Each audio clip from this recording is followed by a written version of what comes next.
Hi, I'm Mike Fitzgerald. I'm CEO of Altobridge, a wireless network provider that specialises in remote communities.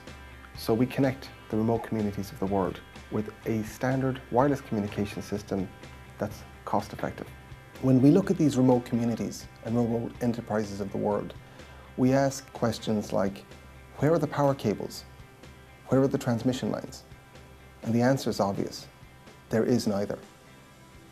Now what we have to think about is, well, what do we do? How are we going to put out remote wireless systems in these regions and connect them back? So when we look at the biggest barrier to entry, we look at the operational overhead cost, the cost of running the system. If the system is going to lose money, then no universal service obligation fund or no service provider can afford to put the system in, because who's going to run it? Who's going to make money out of it? Nobody.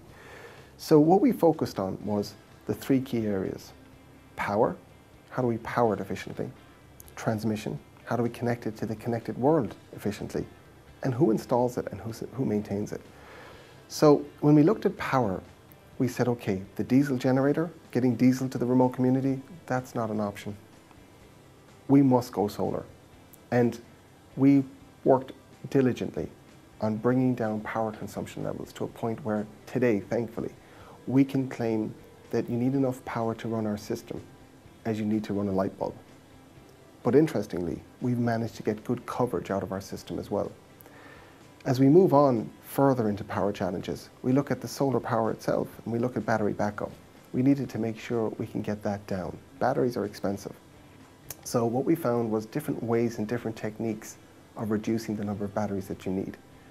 When we looked at transmission, we looked at microwave, we looked at all the typical examples that you have today, and we felt the only way back from a lot of these enterprises and communities was over satellite. And there's a lot of deployed satellite, and there's a lot of satellite that's being deployed, and it's very economical. But it wasn't economical to connect base stations. We've spent 9 years cracking the area that is connecting base stations over satellite as cost effectively as is technically possible.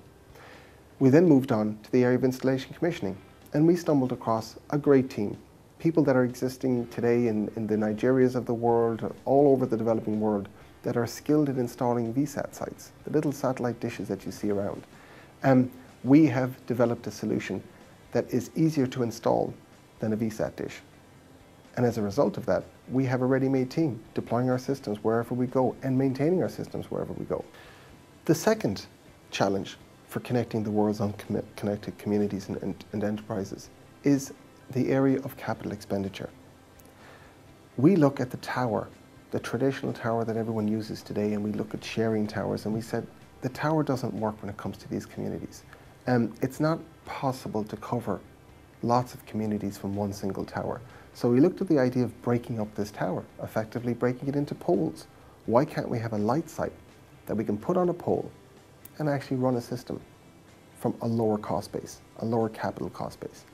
So thankfully we've achieved this. Today in many places in Asia and Africa, we have deployed our light site on a pole, which creates a scenario for the operator which is quite attractive, where they can take their capital budget that they have, take out a single site capital cost, and actually deploy 5 solutions, a ratio of 5 to 1. That's 5 more communities, 5 more enterprises that are connected from the capital budget of one site. And we've proven that actually more subscribers can get a better service with this model.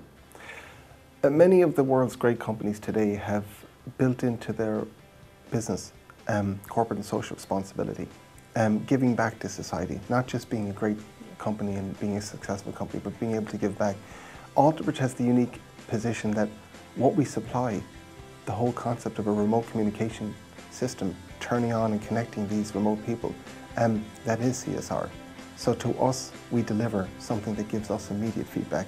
It gives us immediate motivation to continue to progress.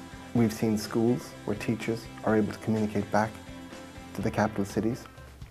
We've seen farmers that were able to gain access to information where now they can actually produce a better product and more products. And we've seen the traders trade those commodities to take that just agricultural produce, the general enterprises that are there, and get a better price in the market, because now they know. They know exactly where pricing is going, they know where their competition is, and they're learning more. To us, the innovator it's a person, it's a team of individuals that spot an opportunity in the global marketplace. And they spot the armory that typically protects that opportunity. And they say, okay, we're going to bring this down. We're going to actually succeed in taking this opportunity and going out into the global marketplace and succeeding. But you need to have the vision, you need to have the team, you need to have what we call innovation, but you also need to have the relentless passion to deliver. Because if you don't deliver, what was the point?